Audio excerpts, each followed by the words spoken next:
ಈಗ ದೂರವಾಣಿ ಸಂಪರ್ಕದಲ್ಲಿದ್ದಾರೆ. ಸರ್ ನಮಸ್ಕಾರ. ಸರ್ ನಮಸ್ಕಾರ. ನೇರ ಸಂಪರ್ಕದಲ್ಲಿದ್ದೀರಿ, ಲೈವ್ ಅಲ್ಲಿದ್ದೀರಿ. ಸರ್ ತಾವು ನೋಡ್ತಾ ಇದ್ದೀರಿ ಈ ಅಂತಾರಾಷ್ಟ್ರೀಯ, ಅದರಲ್ಲೂ ಕೂಡ ಮಧ್ಯಪ್ರಾಚ್ಯ ರಾಷ್ಟ್ರಗಳಲ್ಲಿ ಈ ಯುದ್ಧದ ಒಂದು ಸಂದಿಗ್ಧತೆಯನ್ನ ತಾವು ನೋಡ್ತಾ ಇದ್ದೀರಿ. ಈ ಹೊತ್ತಿನ ಈ ಬೆಳವಣಿಗೆ ಯಾವುದರ ಸೂಚಕ ಸರ್? ಇದು ಒಂದು ರೀತಿಯಲ್ಲಿ ಎಕ್ಸ್ಪೆಕ್ಟೆಡ್, ಅಂದ್ರೆ ಇದನ್ನ ನಾವು ಒಂದು ರೀತಿಯಲ್ಲಿ ಊಹಿಸಬಹುದಾಗಿತ್ತು. ಕಾರಣ ಕಳೆದ ಒಂದು 3-4 ದಿನಗಳಲ್ಲಿ ನಡೆದಂತ ಬೆಳವಣಿಗೆಗಳನ್ನ ನೋಡಿದ್ರೆ ಅಮೆರಿಕ ಒಂದು ರೀತಿಯಲ್ಲಿ ಎಚ್ಚರಿಕೆಯನ್ನ ಕೊಡುವುದರ ಜೊತೆಗೆ ಇರಾನಿನ ಒಂದು ಖೊಮೇನಿ ಅವರ ಶರಣಾಗಬೇಕು ಅಂತಕ್ಕಂತ ಒಂದು ಏನು ವಾಗ್ದಂಡವನ್ನ ಅಥವಾ ಆದೇಶವನ್ನ ಅಥವಾ ಒಂದು ಹೇಳಿಕೆಯನ್ನು ಮಾಡ್ತಾ ಇದ್ರು, ಅದನ್ನ ಸಮರ್ಥಿಸುವ ರೀತಿಯಲ್ಲಿ ಅನೇಕ ಬೆಳವಣಿಗೆಗಳು ಉಂಟಾದವು. ಅಮೆರಿಕ ಈ ಬಗ್ಗೆ 2-3 ಸಾರಿ ಅವರಿಗೆ ಎಚ್ಚರಿಕೆಯನ್ನು ನೀಡಿದ್ರು. ಖೊಮೇನಿ ನಾವು ಶರಣಾಗುವುದಿಲ್ಲ, ನಾವು ಇದನ್ನ ಅಮೆರಿಕ ಯುದ್ಧದಲ್ಲಿ ಭಾಗವಹಿಸಿದ್ರು ಸಹ ಅದನ್ನ ತಡೆಯುತ್ತೇವೆ ಅಂತಕ್ಕಂತ ನಿಲುವನ್ನು ಮಾಡಿದ್ರು. ಇದ್ರ ಜೊತೆಗೆ ಒಂದು ಪಾಕಿಸ್ತಾನದ ಮುನೀರ್ ಅವರು ಏನು ವಾಷಿಂಗ್ಟನ್ ನಲ್ಲಿ ವಿಶೇಷ ಔತಣದ ಒಂದು ನೆಪದಲ್ಲಿ ಅಮೆರಿಕದ ಅಧ್ಯಕ್ಷರ ಜೊತೆಗೆ ಮಾತುಕತೆ ನಡೆಸಿದ್ರು. ಅದರ ಹಿನ್ನೆಲೆಯಲ್ಲಿ ನಾವು ಊಹಿಸಬಹುದಾಗಿತ್ತು, ಏನೋ ಒಂದು ರೀತಿಯಲ್ಲಿ ಅನೇಕ ಹೊಸ ಬೆಳವಣಿಗೆಗಳಾಗುತ್ತೆ, ಅಮೆರಿಕದ ಇಂಟರ್ವೆನ್ಷನ್ ಅಥವಾ ಭಾಗವಹಿಸುವಿಕೆ, ಇದರಲ್ಲಿ ಯುದ್ಧದಲ್ಲಿ ನೇರವಾಗಿ ಭಾಗವಹಿಸಲಿಕ್ಕೆ ಸಾಧ್ಯತೆ ಇದೆ ಅಂತಕ್ಕಂಥದ್ದನ್ನ ಸ್ವಲ್ಪ ರೀತಿಯಲ್ಲಿ ನಾವು ಒಂದು ನಿದರ್ಶನವಾಗಿ ಕಂಡುಹಿಡಿದು. ಮೂರನೇದು, ಅಮೆರಿಕದ ಸಿದ್ಧತೆಯನ್ನು ಅದು ಕೈಗೊಳ್ತಕ್ಕಂಥದ್ದನ್ನ ನಾವು ತಿಳಿದಿದೆ. ಮೆಡಿಟರೇನಿಯನ್ ಪ್ರದೇಶದಿಂದ ಈ ಒಂದು ಹಡಗುಗಳನ್ನ, ನ್ಯೂಕ್ಲಿಯರ್ ಶಸ್ತ್ರಾಸ್ತ್ರಗಳನ್ನು ಉಳ್ಳಂತ ಅಥವಾ ಅನೇಕ ಅಟ್ಯಾಕ್ ಮಾಡ್ತಕ್ಕಂಥ ಏರೋಪ್ಲೇನ್ಗಳನ್ನು ಉಳ್ಳಂತವನ್ನ ಅಲ್ಲಿಗೆ ಹತ್ತಿರ ತಂದಿರತಕ್ಕಂಥದ್ದನ್ನು ಕಾಣ್ತಾ ಇದ್ದೇವೆ. ಅಂದ್ರೆ ಏನಾಯ್ತು, ಅಮೆರಿಕ ಒಂದು ರೀತಿಯಲ್ಲಿ ವಾರ್ನಿಂಗ್ ಅನ್ನ ಕೊಟ್ಟಿತ್ತು. ಆ ವಾರ್ನಿಂಗ್ ಕೊಟ್ಟಿದ್ದನ್ನ ಖೊಮೇನಿ ಅದನ್ನ ತಿರಸ್ಕರಿಸಿದ್ರು ಅಂತಕ್ಕಂಥದ್ದು ಇನ್ನೊಂದು ದೊಡ್ಡ ಅಂಶ. ಅಂದ್ರೆ ಏನಾಯ್ತು, 2 ರೀತಿಯ ಒಂದು ಪೈಪೋಟಿಯನ್ನು ನಾವು ಕಾಣ್ತೇವೆ. ಒಂದು, ಅಮೆರಿಕ ಇಸ್ರೇಲ್ ಜೊತೆಗೆ ನೇರವಾಗಿ ಯುದ್ಧದಲ್ಲಿ ಭಾಗವಹಿಸತಕ್ಕಂಥದ್ದು ಬಹುಶಃ ಇತ್ತೀಚಿನ ದಿನಗಳಲ್ಲಿ ಅತ್ಯಂತ ಮಹತ್ವದ ಬೆಳವಣಿಗೆ ಅಂತಕ್ಕಂಥದ್ದನ್ನು ಕಾಣಬಹುದು. ಯಾಕಂದ್ರೆ ಮೇಕ್ ಅಮೆರಿಕಾ ಗ್ರೇಟ್, ಮಾಗ, ಆ ಒಂದು ರೀತಿಯ ಒಂದು ಉತ್ಸಾಹದಲ್ಲಿ ಅಥವಾ ಒಂದು ಹಿರಿಮೆಯಲ್ಲಿ ಅಮೆರಿಕ ಇದರಲ್ಲಿ ಭಾಗವಹಿಸಿರ್ತಕ್ಕಂಥದ್ದು ಸ್ಪಷ್ಟವಾಗಿ ಕಾಣುತ್ತೆ. ಅದರಿಂದ ಇದೇನು ಆಶ್ಚರ್ಯವನ್ನ ಉಂಟು ಮಾಡತಕ್ಕಂಥದ್ದಲ್ಲ, ಆದರೆ ಶಾಂತಿಯನ್ನ ಕಾಪಾಡಿ ಮಾತುಕತೆಯ ಮೂಲಕ ಇದನ್ನ ಬಗೆಹರಿಸತಕ್ಕಂಥದ್ದಕ್ಕೆ ಇಬ್ಬರೂ ಸಹ ತಯಾರಾಗಬೇಕಾಗಿತ್ತು. ಅಮೆರಿಕ ಮತ್ತು ಇಸ್ರೇಲ್ ಒಟ್ಟಿಗೆ ಸೇರಿಕೊಂಡು ಈ ಒಂದು ರೀತಿಯ ಮಾತುಕತೆಯ ಮೂಲಕ ಇರಾನ್ ಅನ್ನ ಒಂದು ರೀತಿಯಲ್ಲಿ ನ್ಯೂಕ್ಲಿಯರ್ ಶಸ್ತ್ರಾಸ್ತ್ರಗಳನ್ನ ಸಿದ್ಧತೆಯನ್ನು ಮಾಡತಕ್ಕಂತ ಒಂದು ಪ್ರದೇಶಗಳಲ್ಲಿ ಅವುಗಳನ್ನ ಶಾಂತಿಯುತವಾಗಿ ಬಳಸಲಿಕ್ಕೆ ಸಾಧ್ಯ ಇರತಕ್ಕಂಥದ್ದನ್ನು ಒತ್ತಾಯ ಮಾಡಬಹುದು. ಅದು ಮಾಡಿಲ್ಲ. ಅದರಿಂದ ಇದರ ಉದ್ದೇಶ ಏನಾಗುತ್ತೆ ಅಂತಂದ್ರೆ, ಇರಾನ್ ನಲ್ಲಿ ನ್ಯೂಕ್ಲಿಯರ್ ಶಸ್ತ್ರಾಸ್ತ್ರಗಳನ್ನ ತಯಾರು ಮಾಡತಕ್ಕಂತ ಏನು ಪ್ರದೇಶಗಳಿದೆ ಅವುಗಳನ್ನೇ ಕೇಂದ್ರೀಕರಿಸಿ ಅಟ್ಯಾಕ್ ಆಗ್ತಾ ಇರೋದ್ರಿಂದ ಅಲ್ಲಿ ನ್ಯೂಕ್ಲಿಯರ್ ಶಸ್ತ್ರಾಸ್ತ್ರಗಳ ತಯಾರಿಕೆ ಅಂತಕ್ಕಂಥದ್ದು ನಡೀತಾ ಇತ್ತು ಅಂತಕ್ಕಂಥದ್ದು ಸಾಬೀತಾಗುತ್ತೆ. ಅಂದ್ರೆ ಏನಾಯ್ತು, ಅಮೆರಿಕದ ಈ ಒಂದು ನೇರ ಪ್ರವೇಶಕ್ಕೆ ಕಾರಣ, America will never allow Iran to possess nuclear weapons. ಅದು ಮೊದಲಿಂದಲೂ ಇರ್ತಕ್ಕಂಥದ್ದು. 1979ರಿಂದ ಇಲ್ಲಿವರೆಗೆ ಏನು ಇರಾನಿನ ಒಂದು ನಡವಳಿಕೆ ಇದೆ, ಆ ನಡವಳಿಕೆ ಅಂತಕ್ಕಂಥದ್ದು ಅಂತಾರಾಷ್ಟ್ರೀಯ ಕಾನೂನಿಗೆ ಮತ್ತು ವಿಶ್ವಸಂಸ್ಥೆಯ ಒಂದು ಆದೇಶಕ್ಕೆ ಅಥವಾ ಸಲಹೆಗೆ ಯಾವುದೇ ಮನ್ನಣೆಯನ್ನ ಕೊಡ್ತಾ ಇರಲಿಲ್ಲ ಅಂತಕ್ಕಂಥದ್ದನ್ನ ಇಲ್ಲಿ ಕಾಣ್ತಾ ಇದ್ದೀವಿ ನಾವು. ಶಂಬಿ ಸರ್, ಈಗ ಅಮೆರಿಕದ ಈ ದಾಳಿ ಇದೆಯಲ್ಲ, ಈ ಒಂದು ಭೀಕರ ದಾಳಿಯ ಹಿಂದಿರುವಂತ ಅಮೆರಿಕದ ಹಿತಾಸಕ್ತಿ ಏನು, ಅದ್ರ ಜೊತೆಗೆ ದುರ್ಬಲ ರಾಷ್ಟ್ರ ಇರಾನ್, ಇದರ ಮೇಲೆ ವಿಶ್ವದ ದೊಡ್ಡಣ್ಣ ಈ ರೀತಿ ನೇರ ಟಾರ್ಗೆಟ್ ಮಾಡಿರೋದ್ರ ಹಿಂದಿನ ಉದ್ದೇಶ ಏನು? ರಷ್ಯಾ ಎಚ್ಚರಿಕೆ ಕೊಟ್ಟಾದ ನಂತರವೂ ಕೂಡ ಅಮೆರಿಕ ಯಾಕೆ ಇಷ್ಟೊಂದು ಯುದ್ಧೋನ್ಮಾದದಲ್ಲಿದೆ? ಇದ್ರ ಹಿತಾಸಕ್ತಿ ಏನು ಸರ್?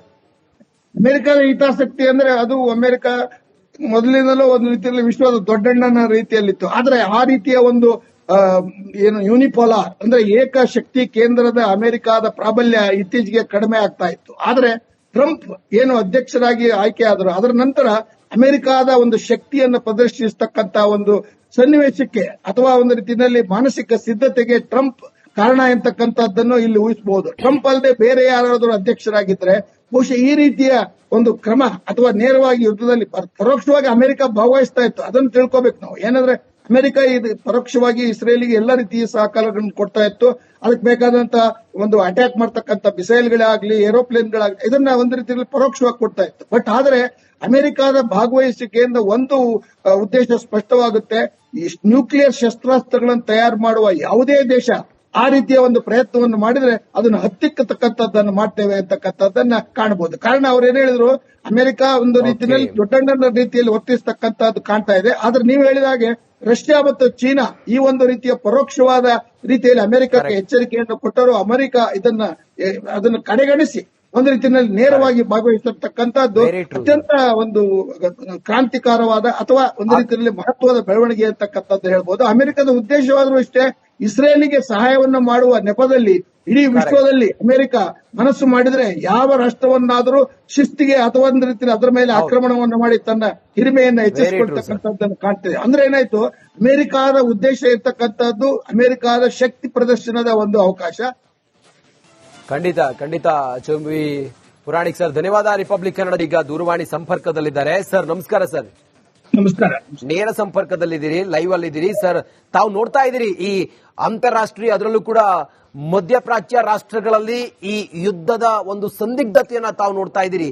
ಈ ಹೊತ್ತಿನ ಈ ಬೆಳವಣಿಗೆ ಯಾವುದರ ಸೂಚಕ ಸರ್?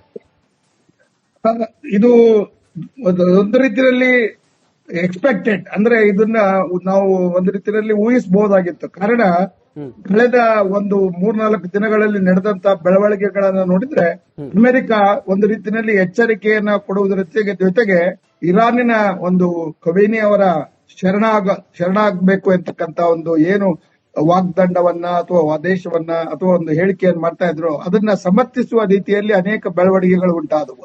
ಅಮೆರಿಕ ಈ ಬಗ್ಗೆ 2-3 ಸಾರಿ ಅವರಿಗೆ ಎಚ್ಚರಿಕೆಯನ್ನು ನೀಡಿದ್ರು.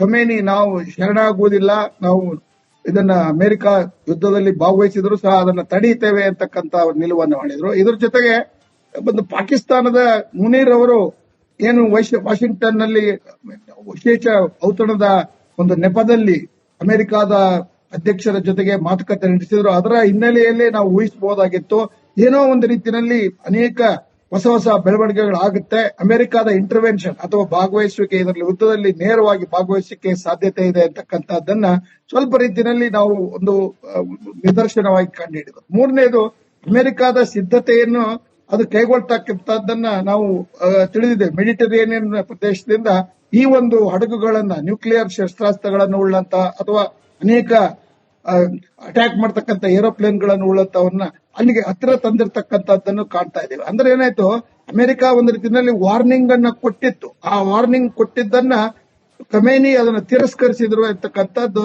ಇನ್ನೊಂದು ದೊಡ್ಡ ಅಂಶ. ಅಂದ್ರೆ ಏನಾಯ್ತು, 2 ರೀತಿಯ ಒಂದು ಪೈಪೋಟಿಯನ್ನು ನಾವು ಕಾಣ್ತೇವೆ. ಒಂದು, ಅಮೆರಿಕ ಇಸ್ರೇಲ್ ಜೊತೆಗೆ ನೇರವಾಗಿ ಯುದ್ಧದಲ್ಲಿ ಭಾಗವಹಿಸತಕ್ಕಂಥದ್ದು ಬಹುಶಃ ಇತ್ತೀಚಿನ ದಿನಗಳಲ್ಲಿ ಅತ್ಯಂತ ಮಹತ್ವದ ಬೆಳವಣಿಗೆ ಅಂತಕ್ಕಂಥದ್ದನ್ನು ಕಾಣಬಹುದು. ಯಾಕಂದ್ರೆ ಮೇಕ್ ಅಮೆರಿಕಾ ಗ್ರೇಟ್, ಮಾಗಾ, ಆ ಒಂದು ರೀತಿಯ ಒಂದು ಉತ್ಸಾಹದಲ್ಲಿ ಅಥವಾ ಒಂದು ಹಿರಿಮೆಯಲ್ಲಿ ಅಮೆರಿಕ ಇದರಲ್ಲಿ ಭಾಗವಹಿಸಿರ್ತಕ್ಕಂಥದ್ದು ಸ್ಪಷ್ಟವಾಗಿ ಕಾಣುತ್ತೆ. ಅದರಿಂದ ಇದೇನು ಆಶ್ಚರ್ಯವನ್ನ ಉಂಟು ಮಾಡತಕ್ಕಂಥದ್ದಲ್ಲ, ಆದರೆ ಶಾಂತಿಯನ್ನ ಕಾಪಾಡಿ ಮಾತುಕತೆಯ ಮೂಲಕ ಇದನ್ನ ಬಗೆಹರಿಸತಕ್ಕಂಥದ್ದಕ್ಕೆ ಇಬ್ಬರು ಸಹ ತಯಾರಾಗಬೇಕಾಗಿತ್ತು. ಅಮೆರಿಕ ಮತ್ತು ಇಸ್ರೇಲ್ ಒಟ್ಟಿಗೆ ಸೇರಿಕೊಂಡು ಈ ಒಂದು ರೀತಿಯ ಮಾತುಕತೆಯ ಮೂಲಕ ಇರಾನ್ ಅನ್ನ ಒಂದು ರೀತಿಯಲ್ಲಿ ನ್ಯೂಕ್ಲಿಯರ್ ಶಸ್ತ್ರಾಸ್ತ್ರಗಳನ್ನ ಸಿದ್ಧತೆಯನ್ನು ಮಾಡತಕ್ಕಂತ ಒಂದು ಪ್ರದೇಶಗಳಲ್ಲಿ ಅವುಗಳನ್ನ ಶಾಂತಿಯುತವಾಗಿ ಬಳಸಲಿಕ್ಕೆ ಸಾಧ್ಯ ಅಂತಕ್ಕಂಥದ್ದನ್ನು ಒತ್ತಾಯ ಮಾಡಬಹುದು. ಅದು ಮಾಡಿಲ್ಲ. ಅದರಿಂದ ಇದರ ಉದ್ದೇಶ ಏನಾಗುತ್ತೆ ಅಂತಂದ್ರೆ, ಇರಾನ್ ನಲ್ಲಿ ನ್ಯೂಕ್ಲಿಯರ್ ಶಸ್ತ್ರಾಸ್ತ್ರಗಳನ್ನ ತಯಾರು ಮಾಡತಕ್ಕಂತ ಏನು ಪ್ರದೇಶಗಳಿದೆ ಅವುಗಳನ್ನೇ ಕೇಂದ್ರೀಕರಿಸಿ ಅಟ್ಯಾಕ್ ಆಗ್ತಾ ಇರೋದ್ರಿಂದ ಅಲ್ಲಿ ನ್ಯೂಕ್ಲಿಯರ್ ಶಸ್ತ್ರಾಸ್ತ್ರಗಳ ತಯಾರಿಕೆ ಅಂತಕ್ಕಂಥದ್ದು ನಡೀತಾ ಇತ್ತು ಅಂತಕ್ಕಂಥದ್ದು ಸಾಬೀತಾಗುತ್ತೆ. ಅಂದ್ರೆ ಏನಾಯ್ತು, ಅಮೆರಿಕದ ಈ ಒಂದು ನೇರ ಪ್ರವೇಶಕ್ಕೆ ಕಾರಣ, America will never allow Iran to possess nuclear weapons. ಅದು ಮೊದಲಿಂದಲೂ ಇರ್ತಕ್ಕಂಥದ್ದು.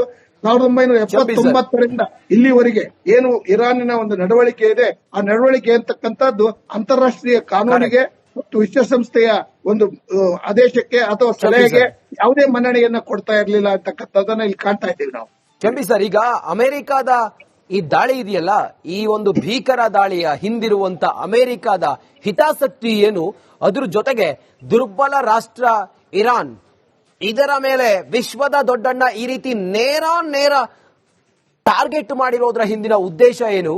ರಷ್ಯಾ ಎಚ್ಚರಿಕೆ ಕೊಟ್ಟಾದ ನಂತರವೂ ಕೂಡ ಅಮೆರಿಕ ಯಾಕೆ ಇಷ್ಟೊಂದು ಯುದ್ಧೋನ್ಮಾದದಲ್ಲಿದೆ? ಇದ್ರ ಹಿತಾಸಕ್ತಿ ಏನು ಸರ್? ಅಮೆರಿಕದ ಹಿತಾಸಕ್ತಿ ಅಂದ್ರೆ ಅದು ಅಮೆರಿಕ ಮೊದಲಿನಲ್ಲೂ ಒಂದು ರೀತಿಯಲ್ಲಿ ವಿಶ್ವದ ದೊಡ್ಡಣ್ಣನ ರೀತಿಯಲ್ಲಿತ್ತು. ಆದ್ರೆ ಆ ರೀತಿಯ ಒಂದು